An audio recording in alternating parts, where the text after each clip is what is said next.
అప్పటికే ఆ వ్యక్తి అనేక నెలలు మరియు సంవత్సరాలుగా చెరసాల్లో బందీగా ఉన్నాడు. తినడానికి సరైన ఆహారం లేదు, సరైన గాలి వెలుతురు లేని గాఢాంధకారం ఆ చెరసాల. అయితే ఇంతటి కఠినమైన పరిస్థితుల్లో సైతం ఓ సంఘానికి ఉత్తరాన్ని రాస్తూ ఇలా బలపరిచాడు. ఇదిగో, మనము కేవలం క్రీస్తునందు విశ్వాసం ఉంచడం మాత్రమే కాకుండా ఆయన పక్షాన శ్రమ పడాలి అని చెప్పి ఫిలిప్పీ పత్రిక 1వ అధ్యాయము 30వ వచనం. క్రీస్తునందు విశ్వాసం ఉంచడం మాత్రమే కాకుండా ఆయన పక్షముగా శ్రమపడుట కూడా మనకు అనుగ్రహింపబడి ఉన్నది అని.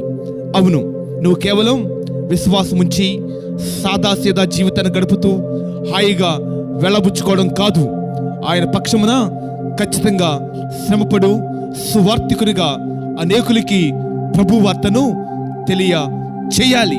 అంత మాత్రమే కాకుండా మోషే ద్వారా కూడా ఒక హెచ్చరిక ఇవ్వబడింది.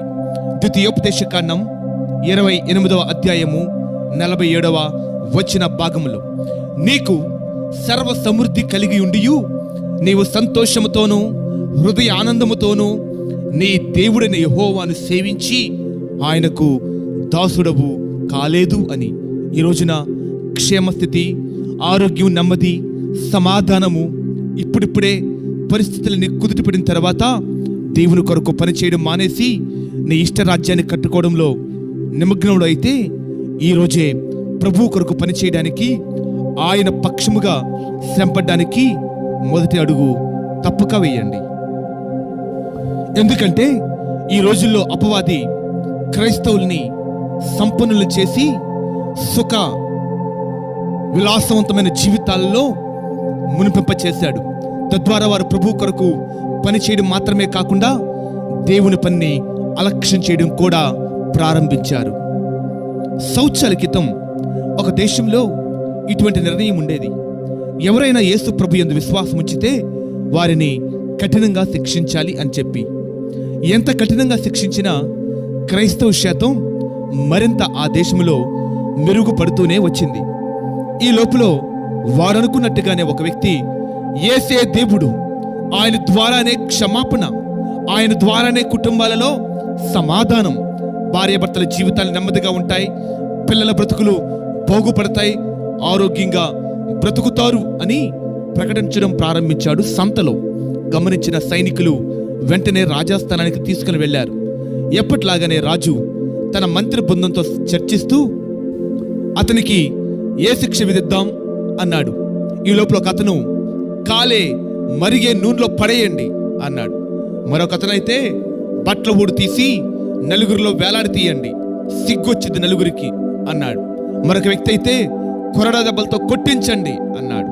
ఇక అనేక మంది రకరకాలుగా కఠినమైనటువంటి శిక్షల్ని అతని మీద ప్రయోగం చేయవలసిందిగా సలహాలు సూచనలు ఇస్తూ వచ్చారు.